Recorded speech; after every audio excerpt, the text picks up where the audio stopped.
vem ao nosso coração na noite desse dia.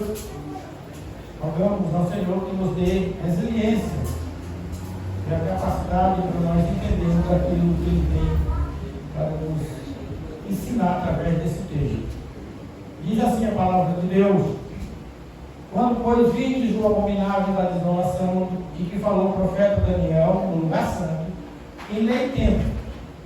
Então os que estiverem na Judéia fujam para os montes. Quem estiver sobre o eirado, não desça a tirar de casa alguma coisa. E quem estiver no campo, não volte atrás para buscar a sua casa. Ai das que estiverem grávidas e das que amamentarem naqueles dias. Orai para que a vossa fuga não se dê no inverno nem no sábado.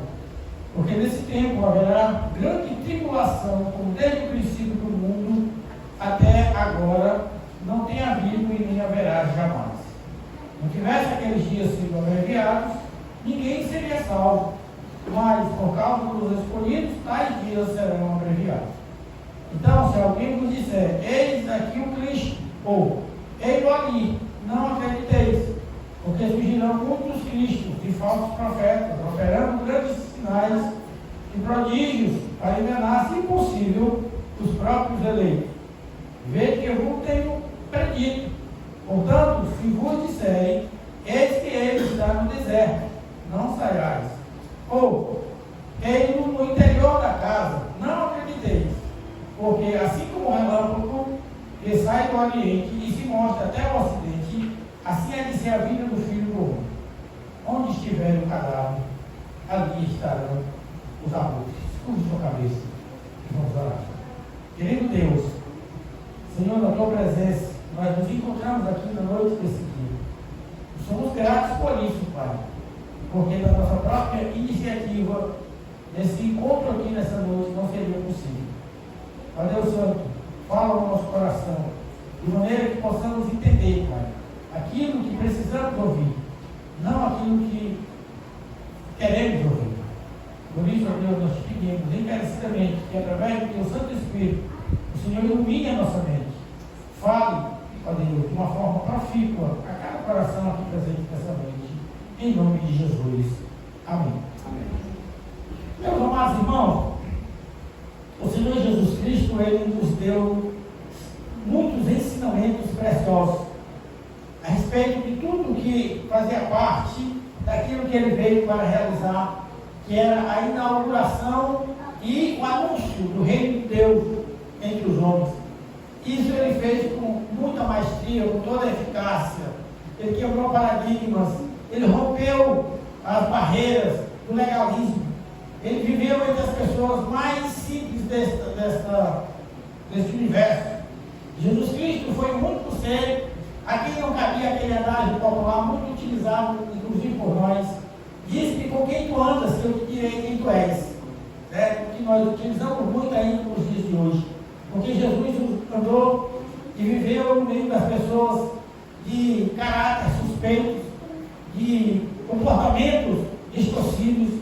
Jesus esteve com prostitutas, com ladrões, com pessoas que não eram dignos de serem acolhidos na sociedade da sua época. Mas Ele esteve lá, cuidando deles, vivendo com eles, amparando eles nas suas necessidades. Por isso que nós podemos dizer de Jesus, Ele é a pessoa mais importante que já viveu entre os homens. Ele é a pessoa de quem nós não podemos e nem temos como dar nenhum exemplo suspeito. Mas Jesus, Ele vem para cumprir aquilo que sobre Ele estava determinado por Deus. E Ele cumpriu cabalmente todas as coisas. Agora aqui, Jesus estava vivendo no momento em que Ele procurava de todas as formas repassar para os seus discípulos e para as multidões que estavam diante dele o que de fato iria acontecer no período futuro, né? Jesus já tinha mostrado muitas coisas e agora Ele vem proferindo aqui nesta passagem do capítulo 24, o capítulo 24 tem o título de Sermão Profético de Jesus, e ele vai descrevendo, passo a passo, o que posteriormente, né, durante e posteriormente, a sua estadia no meio dos homens, e até alguns episódios que já haviam passado. Ele queria deixar não claro, né, porque a linguagem de Jesus não pode ser uma linguagem 100% clara para nós, porque Jesus é Deus. Né? Então, nós humanos mortais não podemos assimilar 100% a linguagem de um ser perfeito, de um ser celestial, de alguém que está para além da nossa capacidade de compreensão. Então, a linguagem de Jesus ela não é 100% compreensível por nós. É por isso que nós precisamos, é por isso que Ele nos enviou o Espírito Santo, para nos dar esse discernimento, essa compreensão, esse esclarecimento. Então, o que nós podemos dizer é que sem a ajuda, sem a colaboração do Espírito Santo, nós jamais vamos assimilar, vamos entender aquilo que Deus quer nos transmitir através da sua palavra. Mas, nesse texto, irmão, alguns intérpretes, né, dos textos, acreditam que o texto que nós acabamos de ler, no capítulo 24, versículo 15 a 28, se refere a um período, né, da história que Jesus está querendo mostrar. Né? É um episódio escatológico, né, que Jesus está querendo apresentar para as multidões e para os seus discípulos. Há quem diga ainda que o texto se refere a 2 períodos da história. Mas nós podemos, amados irmãos, com muito esforço, né, com muita dedicação, de busca, de nos debruçarmos sobre o texto, nós podemos entender que esse texto se refere a 3 períodos que Jesus está falando aqui. Primeiro, no versículo 15, ele diz: e quando virdes, pois virdes o abominável da desolação, de que falou o profeta Daniel. Ele diz: quem lê entende. Quem lê entende o quê? Não é quem entenda o texto, ou quem entenda esse evangelho. Entenda a leitura de Daniel. Daniel foi alguém, nós falamos sobre ele agora, tá? Que viveu o cativeiro babilônico e que foi extremamente importante, não só para o Império Babilônico, mas principalmente para o povo da aliança, que estava ali como cativo. Certo? Ele foi aquela pessoa que se destacou com a ajuda de Deus, com a orientação de Deus, com a orientação do Espírito de Deus, que certamente estava sobre ele. E Daniel vai falar lá exatamente desse abominável da desolação, e nós acreditamos que Daniel estava se referindo a Antíoco IV, cidadão muito cruel, que profanou o templo no ano 168 a.C. E Flávio José, o maior historiador da história de Israel, diz que ele sacrificou porcos no altar do templo. Tamanho foi a profanação promovida por esse cidadão. Certo? Ainda os saduceus, ou melhor, um grupo de um episódio que se envolveram com a guerra, né, dos judeus contra Roma, né? Eles também visitaram o templo, e isso também é considerado uma profanação do templo, porque o templo era um local sagrado dos judeus, certo? E pessoas que não faziam parte da aliança judaica não era permitido adentrar as dependências do templo, certo? Mas este grupo também adentrou no templo, e isso pode ser identificado como uma profanação, certo, do templo judaico ali na cidade de Jerusalém, na terra de Judá. Então, esse capítulo, o versículo 15, onde Jesus está falando sobre a questão do desolador, do abominável da desolação, ele se refere exatamente sobre esse episódio de Antíoco IV, que profanou o templo, sacrificando porcos, e com esse grupo, né, chamado os Zelotes, que também adentraram no tempo da guerra, né, dos judeus com os romanos. E ali, isso aconteceu próximo ao ano 70, já da era cristã, né, quando Jerusalém foi também destruída, saqueada, e exatamente no período que o Jesus está falando aqui, do verso 16 ao versículo 20, onde ele diz assim: então, os que estiverem na Judéia, fugem para os montes, e estiver sobre o eirado, não desça a tirar de casa alguma coisa. Aqui nesse período, Jesus está se referindo já exatamente à destruição de Jerusalém, certo? Jerusalém que é destruída também na época da guerra dos judeus contra os romanos, e os romanos também chegaram a destruir a cidade de Jerusalém, derrubaram seus muros, queimaram a fogo, a cidade ficou nesse estado de desolação.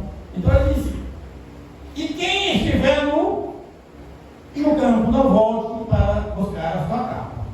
E aí ele diz: ai das grávidas e das que amamentarem naquele período. Orai para que isso não aconteça no sábado nem no inverno. Por que Jesus está dizendo isso? Porque no sábado é o dia do descanso dos judeus. É o dia em que não pode haver nenhuma movimentação brusca. Não pode haver algum esforço mais intenso. Então, se isso acontece no dia de sábado, ia ser um grande transtorno, né, para o povo judeu. Então, amados irmãos, Jesus está advertindo ao povo o que pode estar acontecendo, ou pode ir acontecer num período de tempo bem curto ali. Ele diz, Jesus disse que orai para que a vossa fuga, porque os judeus fugiram de fato de Jerusalém, né, nessa época da guerra, os judeus contra os romanos. Orai para que a vossa fuga não se dê no sábado nem no inverno. Porque nesse tempo, aí Jesus vai dizer. E aí nós acreditamos aqui que aqui já é o terceiro período ao qual Jesus vai se referir, no verso 21 ao versículo de número 28.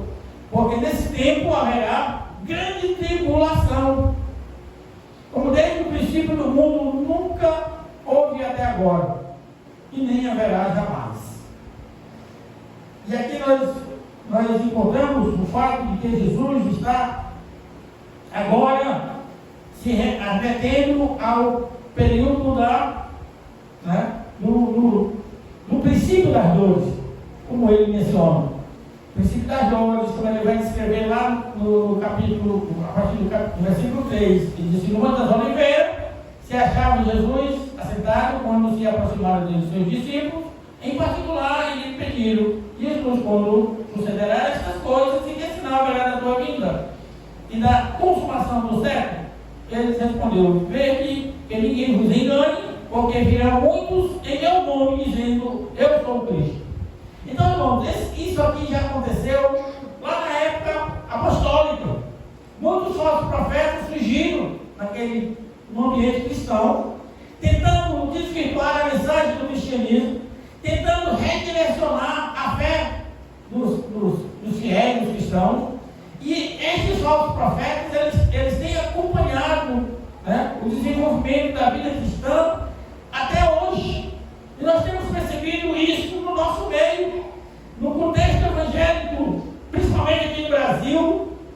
Muitos falsos profetas, o evangelho que é apenas, o que nós mencionamos agora à tarde, é apenas o barulho do evangelho que tem surgido no contexto evangelical, no contexto do cristianismo, mantido por essas pessoas que, travestidos de ministros do evangelho, têm tentado de todas as formas desvirtuar a mensagem genuína do evangelho, tentando divulgar, o evangelho da comodidade, onde eu me sinta tranquilo, confortável, e procurar viver de uma forma que me satisfaça. Esse evangelho da comunidade, irmãos, tem sido propagado exatamente por aqueles que são tidos por Jesus como falsos profetas, como alguém que tenta desvirtuar a mensagem do evangelho, a mensagem genuína do evangelho. Então eles estão presentes até hoje. Então Jesus vai falar exatamente nesses termos ao grupo que está com ele ali naquele momento. E aí ele vai dizer no versículo 23, então se alguém vos disser: eis aqui o Cristo, porém ali, não acrediteis. mentira, é uma mensagem falsa, é uma divulgação que hoje nós costumamos falar na linguagem, né? Na linguagem técnica, na linguagem avançada, é fake news, irmãos.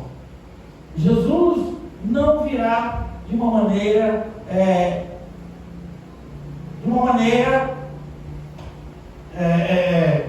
especificada. Jesus não virá, né, aparecer em um local específico. Jesus não vai aparecer no meio da sua igreja, ou para a sua igreja, de uma forma isolada. Né? Ele disse: não acrediteis, porque isso sim pode acontecer a qualquer momento na sua vida, mesmo em caráter particular.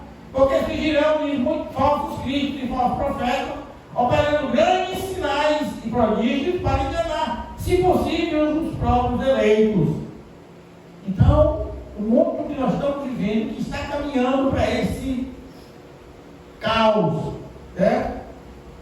Cuidado com os prodígios, os sinais, os milagres que você tem visto serem operados por aí, irmãos. Jesus disse que eles serão tão fantásticos que, se possível, enganariam os próprios eleitos.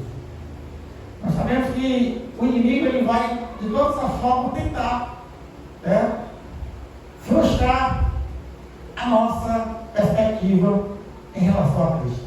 Ele não se satisfaz, ele não está tranquilo, ele não está, né, de uma forma confortável, sabendo que perdeu a palavra. Por isso ele vai tentar de todas as formas fazer tudo que tiver ao seu alcance para tentar frustrar a vitória que nos foi otorgada em Cristo Jesus. Por isso Jesus está dizendo que eles farão tamanhos prodígios e milagres para enganar, se possível, os próprios eleitos. Você sabia que a tentativa do inimigo ela se volta com muito mais eficácia para aqueles que estão em Cristo do que para aqueles que estão fora do convívio de Cristo? Porque para estes ele já tem sob o seu domínio. Ele vai se empenhar, se esforçar, se desdobrar, se empenhar muito mais para tentar frustrar ou buscar aqueles que estão seguros nos apriscos do Senhor. Não, louvado seja Deus, porque nós somos de uma linha doutrinária que acredita piamente que aqueles que estão em Cristo perseverarão até o fim. Porque o Senhor Jesus, aquele que comprou a nossa liberdade, aquele que